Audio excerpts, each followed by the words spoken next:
Bradesco. Entre nós, você vem primeiro. Boa noite. Boa noite. São Paulo tem o maior sistema de transporte sobre trilhos do país.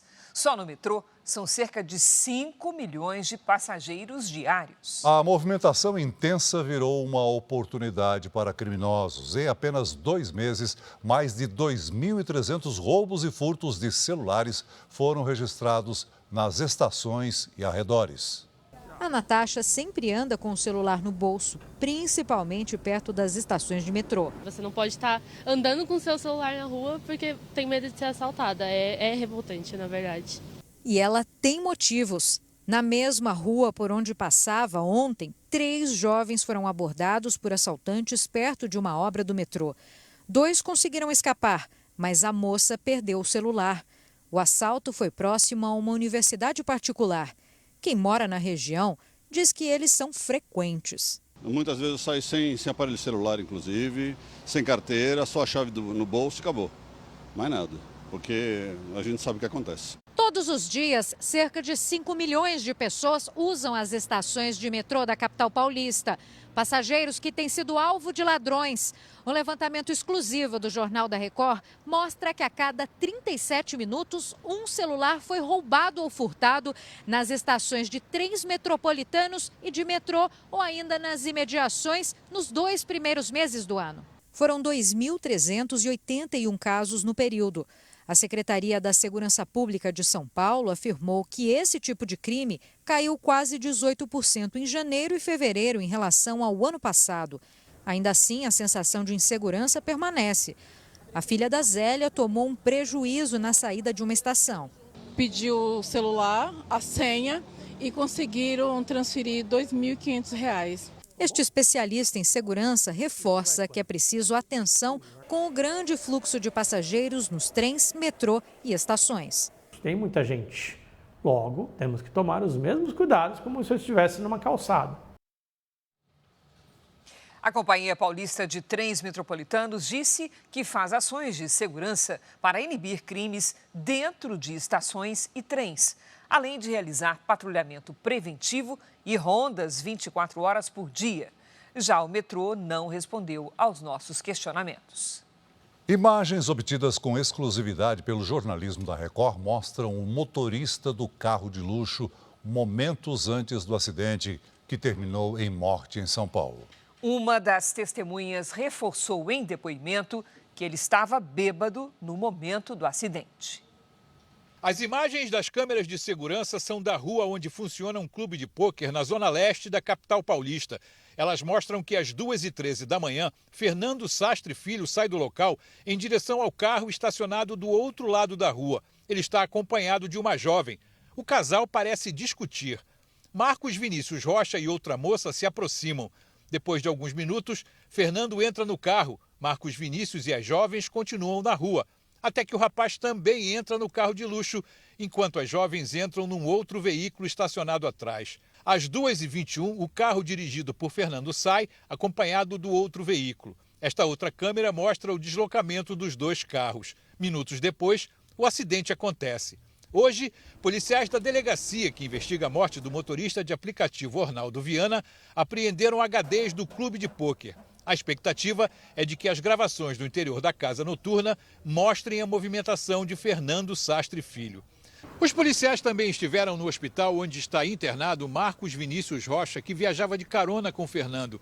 O rapaz passou por uma cirurgia, está na UTI e deve ser ouvido assim que tiver alta. Em depoimento, testemunhas do acidente que pararam para prestar socorro afirmaram que logo depois da batida, as moças que estavam na casa de pôquer tentaram levar embora os 2 ocupantes do carro de luxo. Uma das testemunhas afirma que isso só não aconteceu porque pessoas que estavam no local impediram. Neste depoimento, esta testemunha também afirma que Fernando apresentava sinais de embriaguez. Outra testemunha disse à polícia que tentou abrir a porta do carro do motorista de aplicativo, mas não conseguiu. Que Ornaldo aparentava estar inconsciente e respirava com dificuldade.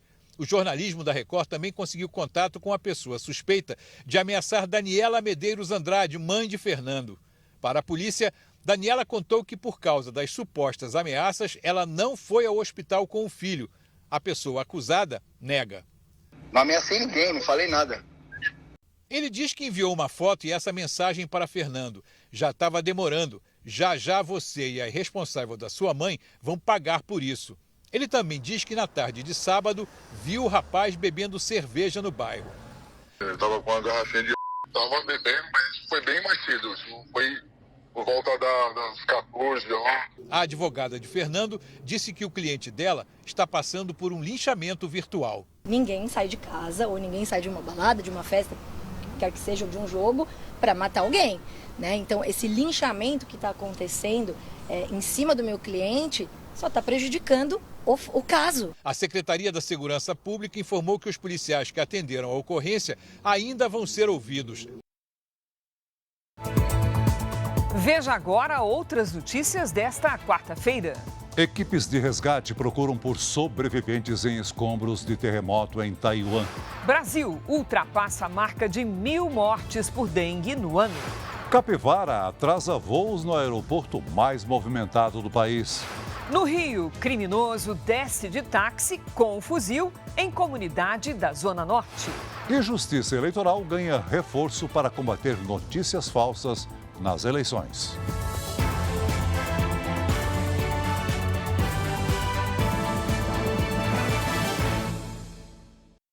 Oferecimento Cartão Bradesco. Suas compras podem até virar viagens.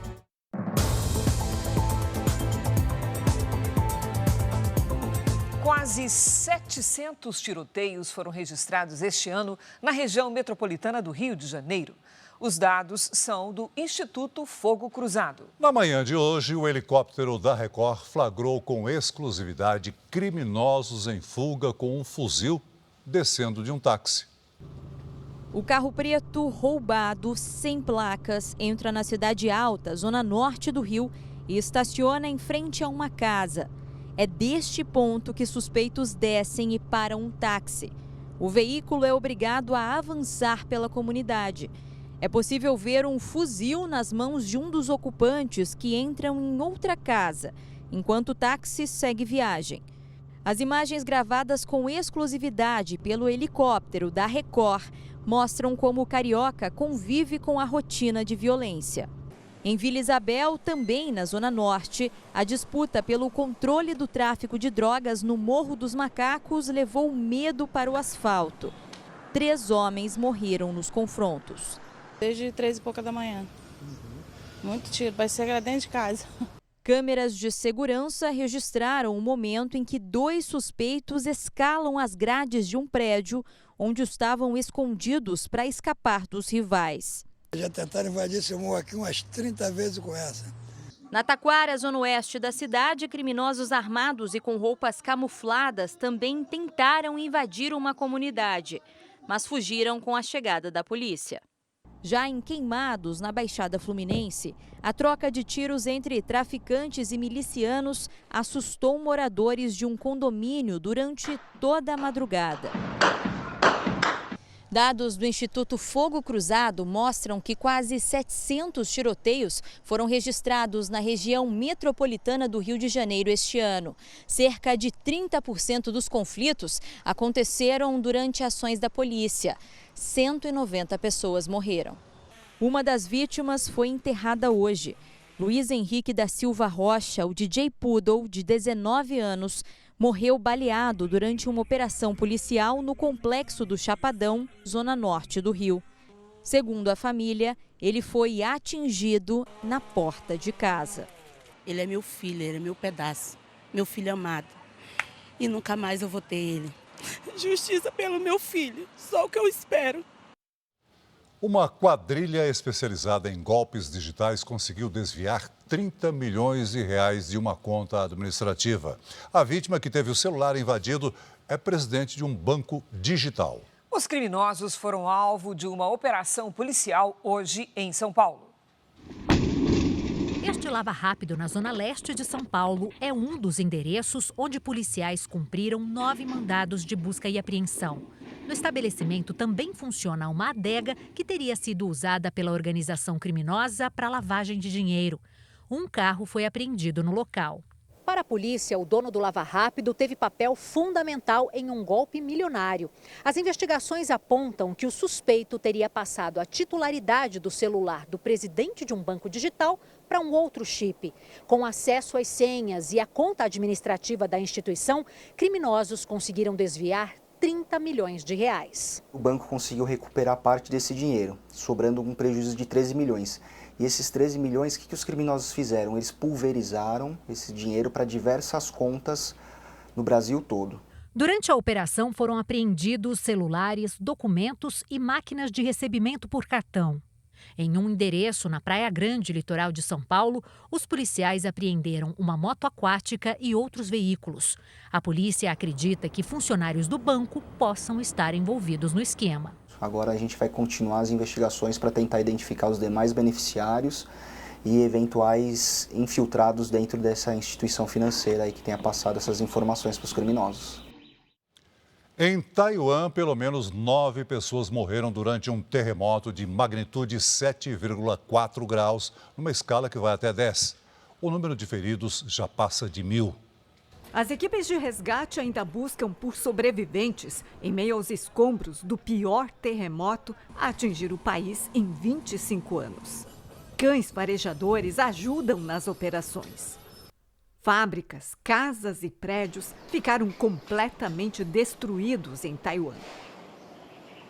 Esta câmera de segurança registrou um momento em que um edifício desabou. O prédio ficou completamente inclinado, numa das imagens mais impressionantes do terremoto. O abalo também provocou deslizamentos de terra que deixaram estradas intransitáveis. No estúdio de um canal de notícias na capital Taipei, os equipamentos de iluminação balançaram durante um programa ao vivo e a apresentadora chegou a se apoiar no telão para não cair.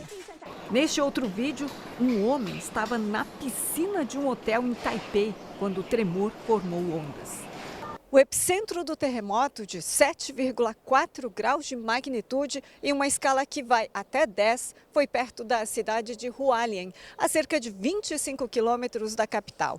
O abalo foi seguido de tremores secundários e um alerta de tsunami chegou a ser emitido aqui no Japão e nas Filipinas. Cerca de 4.000 brasileiros moram em Taiwan.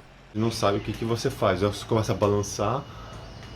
Você fica esperando se o negócio vai piorar ou não, você não sabe se você sai do prédio ou não, porque não dá tempo, coisa é muito rápida. No metrô, os vagões balançaram e assustaram os passageiros. O metrô resolveu dar uma parada agora, porque o terremoto continua replicando, então continua balançando. Paulo Hu nasceu em São Paulo e mora em Taiwan há mais de 30 anos. Ele explica que um forte terremoto como esse poderia ter provocado uma tragédia, como o de 1999, que deixou 2.400 mortos e mais de 10.000 feridos. As leis da construção civil, desde 1999, eles forçaram muitas casas, prédios comerciais ou até fábricas para ter de acordo com as normas máximas que pode aguentar. Segundo Itamaraty, não há brasileiros entre as vítimas. A nossa correspondente na Ásia, Silvia Kikuchi, atualiza agora ao vivo as informações sobre as buscas pelos desaparecidos. Olá, Silvia. Olá, Cris, Celso, boa noite a todos aí no Brasil. Mais de 100 pessoas ainda estão presas em túneis e prédios que desabaram na cidade de Hualien, perto do epicentro do terremoto. Com isso, os trabalhos de resgate foram mantidos. A estimativa é de que cerca de 100 prédios sofreram danos e mais de 90.000 casas ficaram sem energia elétrica. Mas na maior parte do país, o fornecimento já foi restabelecido. E segundo a Agência Nacional de Bombeiros de Taiwan, mais de 70 trabalhadores estão presos em 2 minas na região mais afetada pelo tremor. Aqui no Japão, alguns voos chegaram a ser cancelados depois do alerta de tsunami, que poderia alcançar a ilha de Okinawa, que fica mais ao sul do país. Mas a situação já foi normalizada. Cris, Celso. Obrigada, Silvia. Ainda hoje, clientes denunciam loja de móveis que fechou na Grande São Paulo. Consumidores dizem que pagaram e não receberam os produtos. Polícia prende foragido da Justiça de Minas Gerais que fabricava anabolizantes em mansão do Rio de Janeiro. 4 PMs flagrados adulterando o cenário de suposta troca de tiros são afastados pela Polícia Militar de Goiás. 2 suspeitos foram mortos.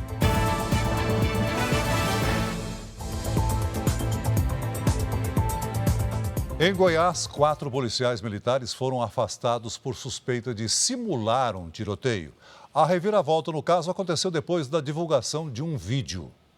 A gravação, feita com um celular que seria de um dos suspeitos, mostra um homem se aproximando do carro e pedindo para abrir a porta.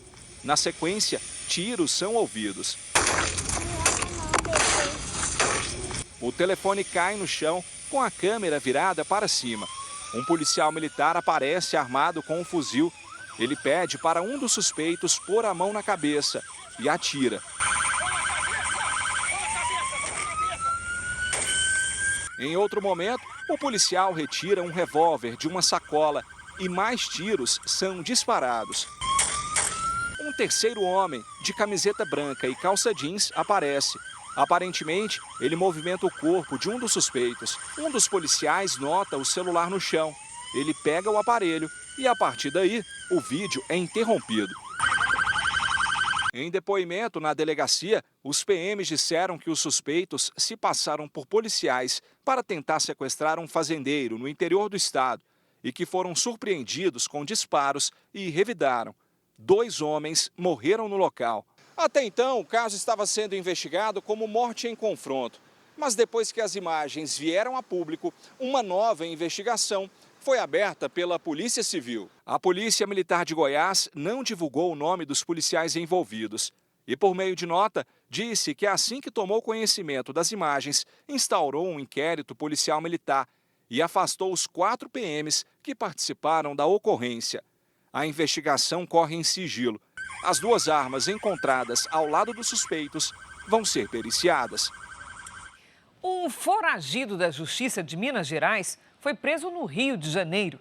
Ele estava numa mansão usada para fabricar anabolizantes. Segundo a investigação, os produtos feitos no local eram vendidos para clientes de diversas regiões do Brasil. O laboratório funcionava dentro desta casa de alto padrão na zona oeste do Rio de Janeiro. No 4º andar, a polícia encontrou milhares de ampolas de anabolizantes e equipamentos usados na fabricação. O dono do imóvel, Alessandro de Rezende Guimarães, de 41 anos, é de Minas Gerais e estava foragido. As investigações iniciaram há cerca de 5 meses. Esse indivíduo já é condenado por tráfico de drogas e estelionato, várias passagens por tráfico de drogas e por venda ilegal de anabolizantes. Segundo as investigações, a matéria-prima usada no preparo dos anabolizantes vinha do Paraguai e da China. E a venda era feita pela internet. Os produtos eram enviados pelos correios para diferentes estados. A polícia tenta agora identificar fornecedores e clientes. Uma arma sem registro e munições foram encontradas no imóvel. 2 carros de luxo foram apreendidos. Também havia remédios e óleos de cozinha que seriam usados para aumentar a rentabilidade do produto. Ele fazia a dobra ou aumentava mais vezes o produto, usando óleos vegetais, outras substâncias que arrecadamos que serão periciadas. E além, então, dessa forma, ele colocava o consumidor em risco várias vezes, um risco acentuado.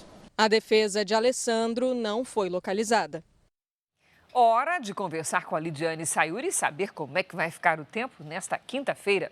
Oi, Lid, boa noite. Boa noite, Cris. Quente e abafado, viu? Boa noite para você, boa noite, Celso, boa noite a todos. Neste momento chove forte no Maranhão e no Piauí. Nesta quinta teremos um trânsito carregado de frentes frias. Eu explico. Ao todo são 3, uma atrás da outra. A que está na altura da Bahia se formou semana passada e avançou devagar.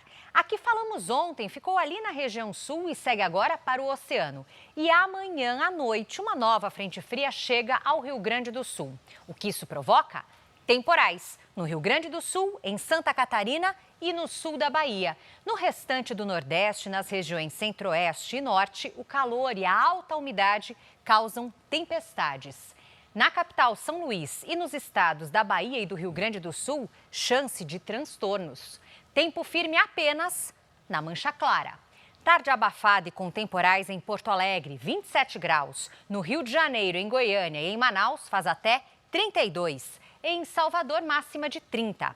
Em São Paulo, até sexta, calor de 32 graus com tempo firme. No sábado, a chuva vem forte e a temperatura cai para 26. No domingo, não chove, o sol aparece entre muitas nuvens, máxima de 27. Tempo delivery de hoje para a Tatiane e o Ricardo. Eles são de Aracati, Ceará. Vamos lá. Boa noite, casal. O sol aparece, tem previsão de chuva forte com raios até sábado. O dia mais quente será sexta, com 32 graus. Faça como eles, peça tempo delivery também. Pelas redes sociais, use a hashtag você no JR. Cris, Celso. Obrigada, Lidy. Até amanhã, Lidy. Veja a seguir. O Brasil ultrapassa a marca de 1.000 mortes por dengue no ano. Capivara invade pista do maior aeroporto do país e provoca atrasos em pousos e decolagens. Reviravolta no caso de família executada dentro de carro na região metropolitana do Rio. Investigações apontam que uma das vítimas tentava enganar traficantes se passando por policial.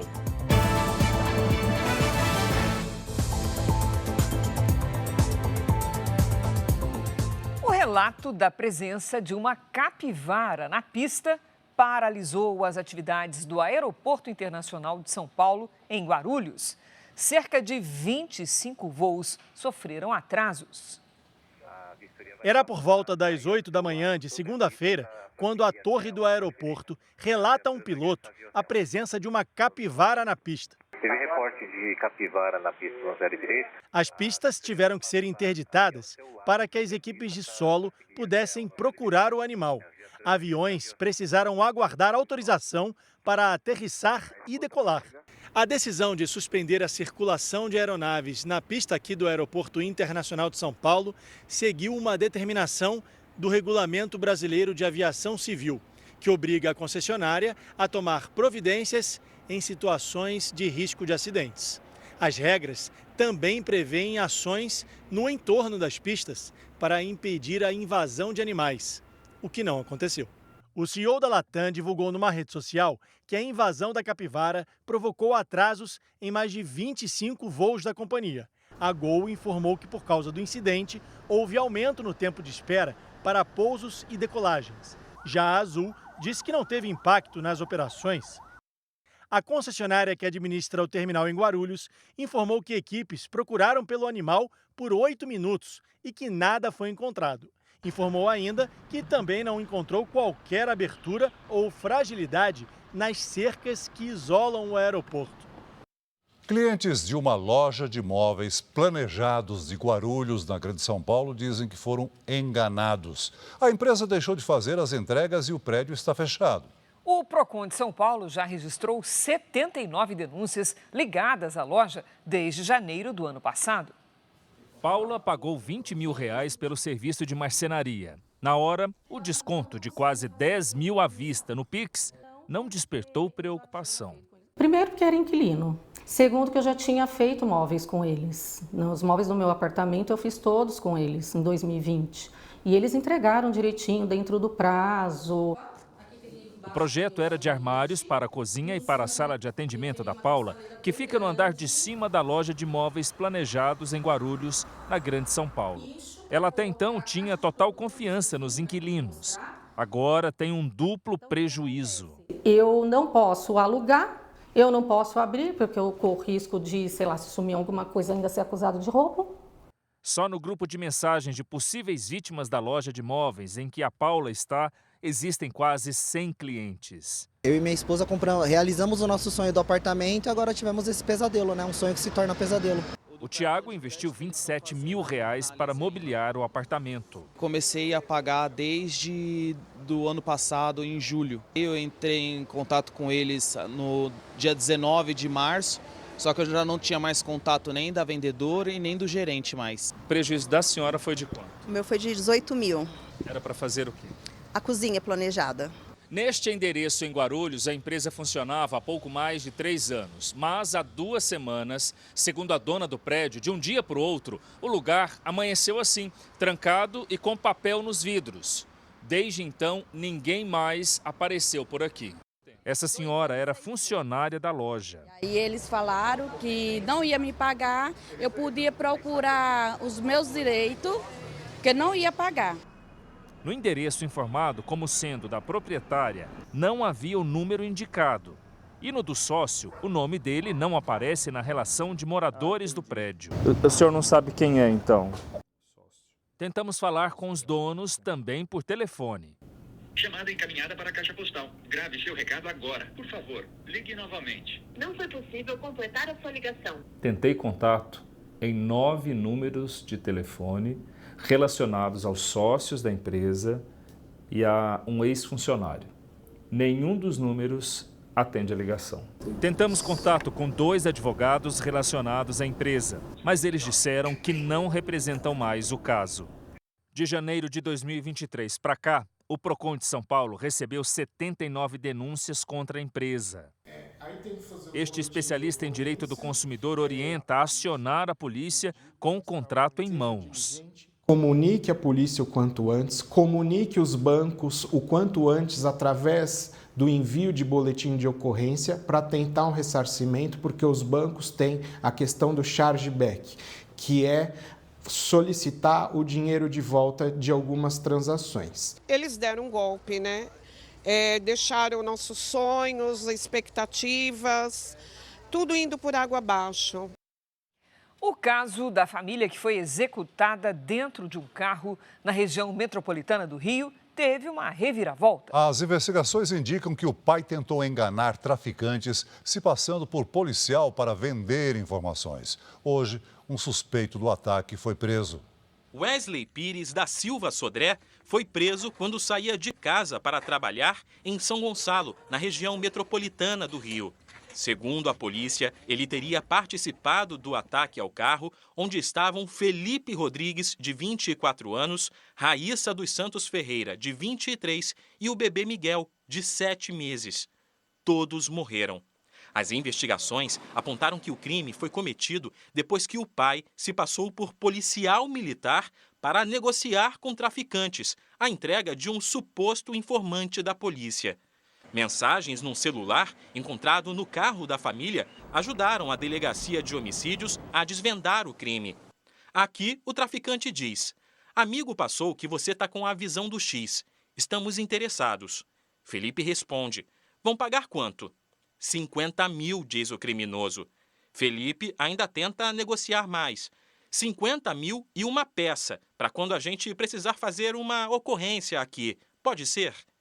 Peça seria a arma. De acordo com a polícia, as informações repassadas aos traficantes levaram ao sequestro do suposto informante, que hoje é considerado desaparecido.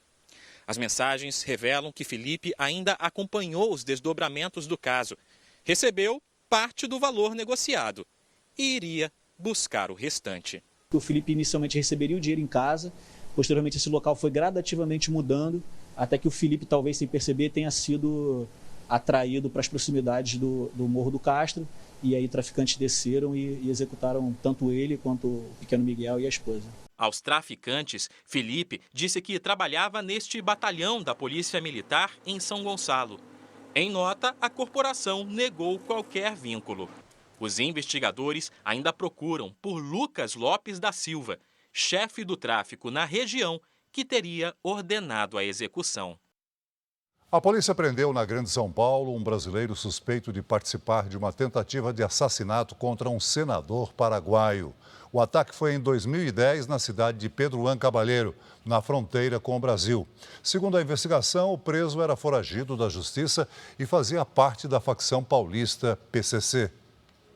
Por meio de denúncia anônima, a polícia chegou até Elton Ramos da Silva, mais conhecido como Índio. Ele foi preso em Diadema e levado até a sede da Polícia Federal. O brasileiro é suspeito de participar do atentado contra Robert Acevedo em 2010, na época, senador do Paraguai. A caminhonete em que ele estava foi atingida por tiros, Os 2 seguranças do senador morreram. Robert sobreviveu ao ataque. Anos mais tarde, um novo atentado contra o senador, dessa vez dentro de uma rádio. O político escapou. Em 2021, o senador morreu vítima da Covid durante a pandemia. O brasileiro preso em São Paulo chegou a cumprir pena no país vizinho pelo atentado contra o senador, mas fugiu da cadeia. Elton Ramos da Silva estava detido no presídio de Pedro Juan Caballero, cidade paraguaia que faz fronteira com o Brasil, aqui em Mato Grosso do Sul. Uma região dominada por facções criminosas que disputam o controle do tráfico de drogas. No Paraguai, a família Acevedo é conhecida na política. O senador Robert era irmão de José Carlos Acevedo, prefeito que morreu em 2022 ao ser vítima de uma emboscada no momento em que deixava a prefeitura de Pedro Juan Caballero. Hoje, o cargo é ocupado pelo 3º irmão da família, Ronald Acevedo. Procurado, Ronald preferiu não gravar entrevista. Elton Ramos deve cumprir pena aqui no país, já que também foi responsável por outros crimes. Segundo a polícia, ele é integrante da facção paulista PCC. O Brasil tem mais de 2.600.000 casos prováveis de dengue e mais de 1.000 mortes foram registradas. Amanhã, a cidade de São Paulo vai começar a aplicar a vacina contra a doença. As doses da vacina contra a dengue foram retiradas hoje de Mogi das Cruzes, na região metropolitana. Como não foram usadas, agora vão ser remanejadas para a capital paulista. No estado de São Paulo, são 645 municípios. Desses 645 municípios, 11 receberam as vacinas para dengue. Alguns não utilizaram. Como está perto da data de vencimento, nós fomos buscar no interior 8.000 doses. A vacinação começa amanhã e será realizada em 11 unidades básicas de saúde da capital. A Secretaria de Saúde do município informou que priorizou 2 bairros. Itaquera, na Zona Leste, por ter o maior número de casos absolutos de dengue da cidade, e Vila Jaguara, na Zona Oeste, por ser o bairro com maior incidência de dengue por 100.000 habitantes. Crianças e adolescentes de 10 a 14 anos vão receber o imunizante. São pouco mais de 8.000 doses disponíveis, mas a prefeitura alerta: o número é insuficiente.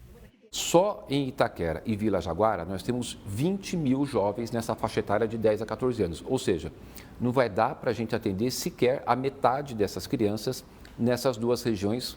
A prefeitura não pode comprar. Se eu pudesse comprar, eu teria comprado. Tem que vir do Ministério da Saúde e nós não recebemos as vacinas. A baixa procura pela vacina em algumas regiões também preocupa.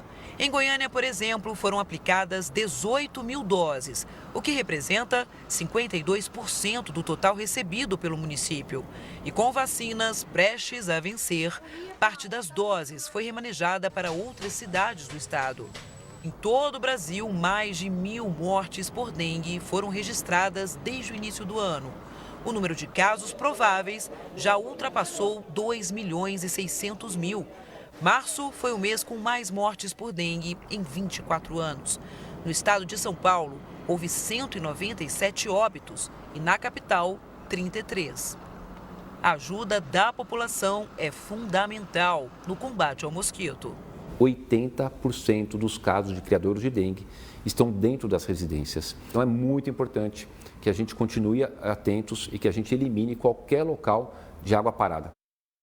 Em Salvador, a Marinha e a Polícia Civil investigam a morte de um mergulhador numa das praias mais famosas da capital baiana. A suspeita é de que ele tenha sido atropelado por uma embarcação. No enterro do mergulhador, uma família revoltada, à espera de respostas. Meu irmão tinha 40 anos de mergulho. Meu irmão nunca se afogou na vida, nunca. Ele saiu ontem para trabalhar. Quando eu soube, disse que uma lancha passou por cima dele. Erivan João Pedroso, de 61 anos, mergulhava neste trecho, próximo ao Farol da Barra. A prática é permitida no local. Também é comum encontrar lanchas e motoaquáticas perto da praia. Neste vídeo, o próprio mergulhador alerta sobre os riscos de acidentes com embarcações. Estou aqui eu, sozinho em Deus, e tá vindo uma lancha em minha direção aqui, pessoal. Eu tenho que fazer isso aqui para mostrar que tem gente aqui, ó. Erivan estava usando a boia, que é reconhecida internacionalmente, uma bandeira vermelha com uma lista branca, conhecida como a bandeira Dive Down, que significa dizer que dentro do ambiente marinho existe um mergulhador submerso, e essa sinalização ela provavelmente foi ignorada pela embarcação que acredita-se ter sido a causadora do acidente. A embarcação que teria atingido o mergulhador ainda não foi identificada, mas a Marinha do Brasil já deu início às investigações, juntamente com a Polícia Civil. Câmeras de monitoramento podem ajudar a identificar a embarcação que causou a morte. Só no último verão, mais de 25 mil embarcações foram abordadas no litoral do estado. 1.117 notificações foram emitidas para navegadores que não cumpriam as medidas de segurança. Veja a seguir: parentes de reféns em poder dos terroristas do Hamas protestam no parlamento de Israel. Tribunal Superior Eleitoral assina acordo com Polícia Federal e Advocacia Geral da União para combater a disseminação de notícias falsas na eleição. Governo e setor de radiodifusão discutem como será a nova TV aberta, a TV 3.0.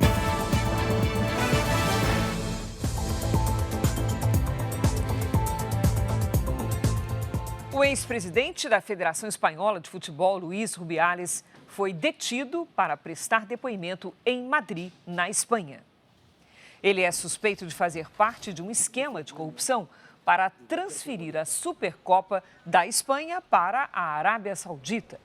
Rubiales negou qualquer irregularidade e foi liberado. Ele foi suspenso do futebol por 3 anos depois de beijar uma jogadora à força. Parentes de reféns dos terroristas do Hamas protestaram hoje no parlamento israelense.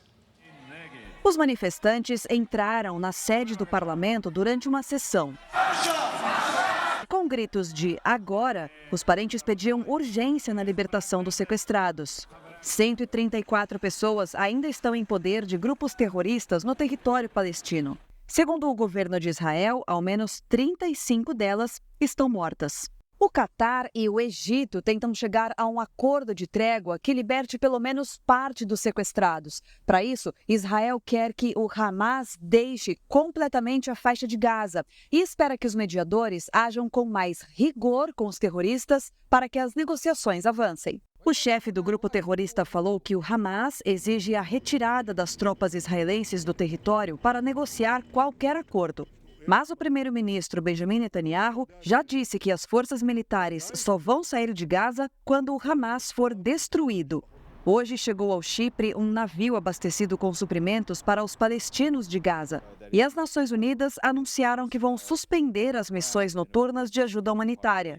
O principal comandante do exército israelense reconheceu que houve um erro grave no ataque que resultou na morte de 7 funcionários de uma organização não governamental. E uma porta-voz do governo reafirmou que outra tragédia como essa não vai se repetir.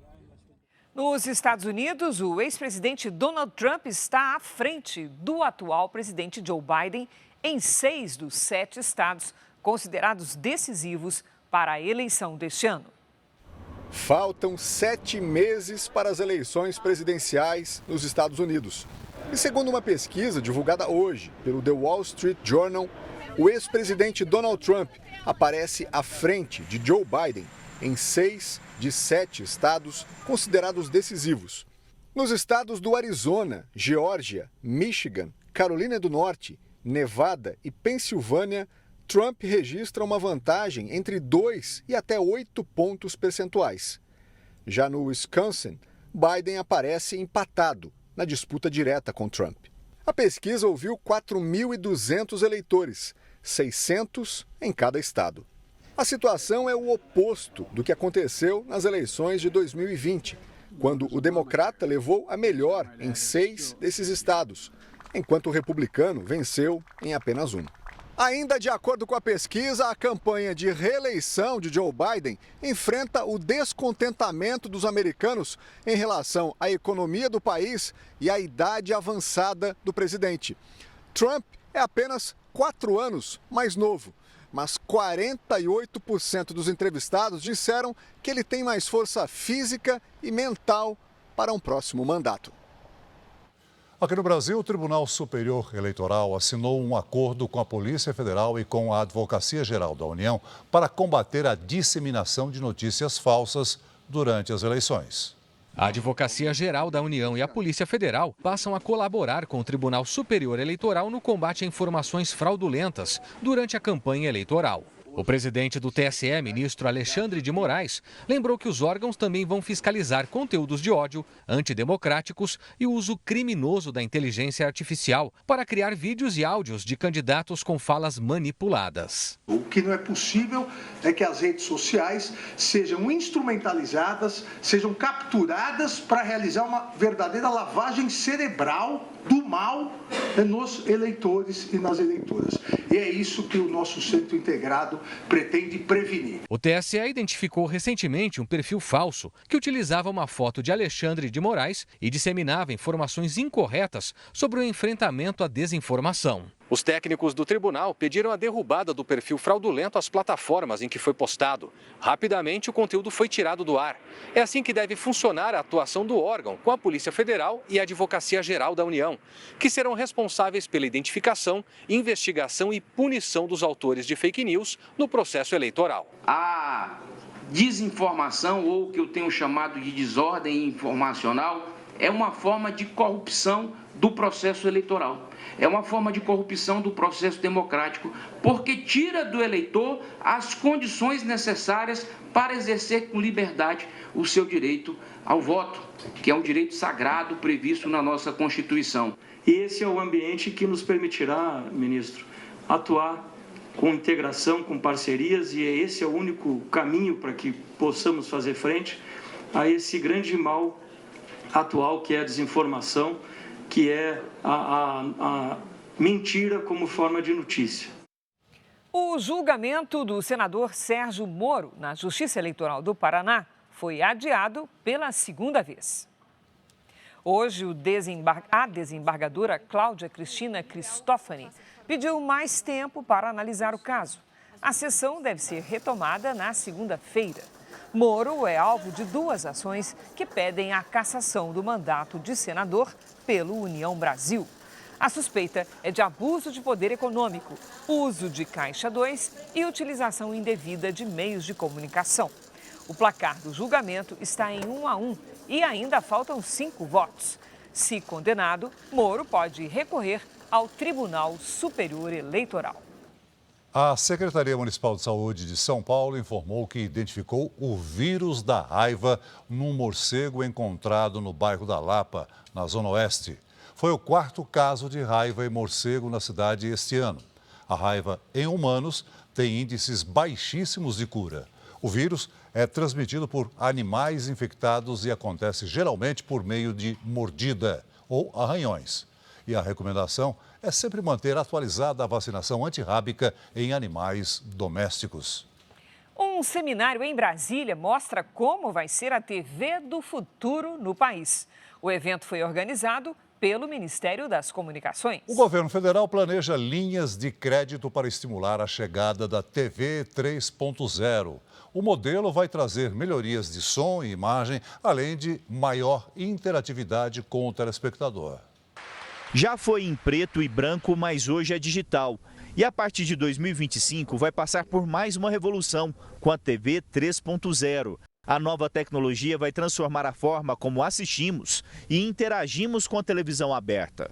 O nosso setor, a todos aqueles que buscam no rádio e na televisão, agora com a TV 3.0, obtém uma informação de qualidade, de credibilidade. E este é o maior remédio, é a maior arma que nós temos contra a desinformação que infelizmente vem imperando no Brasil e no mundo. A qualidade da imagem vai ficar 4 vezes melhor. A TV 3.0 também abrirá novas possibilidades para a integração da publicidade e do comércio digital, tudo na mesma tela. Cada dia que passa eu sinto que a presença e a apresentação da TV 3.0 aproxima mais aquilo que a gente imagina que seja uma regulação que o tempo vai trazer a todas as dúvidas que nós temos sobre radiodifusão, TV digital, ambiente de internet. E, em certo ponto, a gente sempre acha que todo mundo é plataforma e todo mundo, em algum momento, produziu conteúdo. Diante das mudanças, um seminário em Brasília discute como o governo e o setor vão fazer essa transição de tecnologia. O novo padrão da TV aberta, de acordo com o Ministério das Comunicações, vai estar pronto até o fim do ano. O governo precisa escolher qual modelo o país irá adotar. Outra definição importante é sobre a fonte de financiamento, já que serão necessários grandes investimentos para que a tecnologia chegue a todos os brasileiros. Nós temos buscado dialogar, temos aí reuniões marcadas com bancos de fomento do governo para que a gente possa justamente estudar essa possibilidade, né? Nós temos defendido isso justamente por entender a necessidade para que o setor de radiodifusão implemente essa nova geração da televisão aberta brasileira de forma mais rápida para a população, porque isso carece de muito investimento. Com a TV 3.0, o país se prepara para os avanços tecnológicos e para uma maior inclusão digital. A TV 3.0 é a TV aberta, gratuita para a população brasileira, tá? É uma transmissão com uma melhor qualidade de imagem, qualidade de som, que vai ser transmitida para a população brasileira. A internet é um atributo a mais, que a TV 3.0 vai possibilitar essa interatividade com a internet para aqueles aparelhos que estiverem conectados. Hoje, o Jornal da Record ganhou um prêmio de jornalismo por uma reportagem que mostrou os perigos do uso de fios de energia fabricados em locais clandestinos. Só em janeiro deste ano, mais de 100 pessoas morreram em todo o Brasil, vítimas de acidentes envolvendo eletricidade. O Jornal da Record mostrou uma fábrica em São Paulo que vendia cabos de energia clandestinos. No mercado formal, um fio de 6 milímetros que tem cobre de verdade por dentro pode custar entre R$ 400 e R$ 800 reais. Mas esses aí que estavam sendo vendidos a 200 não tem cobre por dentro, eles só imitam cobre. Se a gente raspar aqui, ó, a cor do cobre desaparece e o que fica é uma liga de alumínio. A matéria alertou que os materiais colocam os consumidores em risco. A reportagem de Ari Peixoto, com produção de Janaína Rocha e imagens de Tiago Oliveira, venceu a categoria Mídia Eletrônica Televisão do Prêmio Abracopel de Jornalismo, que reconhece conteúdos que discutem os riscos com a eletricidade. O que me chamou a atenção é que aquela quantidade de fios que estava ali, ela podia significar a diferença entre vida e morte. Na cerimônia de premiação foram apresentados números sobre acidentes e mortes provocados pelo uso incorreto da eletricidade. Os dados da Associação Brasileira de Conscientização para os Perigos da Eletricidade mostram que só em janeiro deste ano, 107 pessoas morreram em acidentes desse tipo. Um aumento de 20% em relação ao mesmo período do ano passado. A eletricidade precisa ser cuidado, que a eletricidade oferece riscos, usar profissionais qualificados, usar produtos de qualidade e instalar de acordo com as normas técnicas. O Jornal da Record de hoje termina aqui. Essa edição na íntegra e também a nossa versão em podcast estão no Play Plus e em todas as nossas plataformas digitais. E à 00:30 tem mais Jornal da Record. Você fica agora com Reis, edição especial. E logo depois de Gênesis, tem episódio inédito de Patrulha das Fronteiras, com o Reinaldo Gotino. Não perca. Ótima noite para você. Boa noite.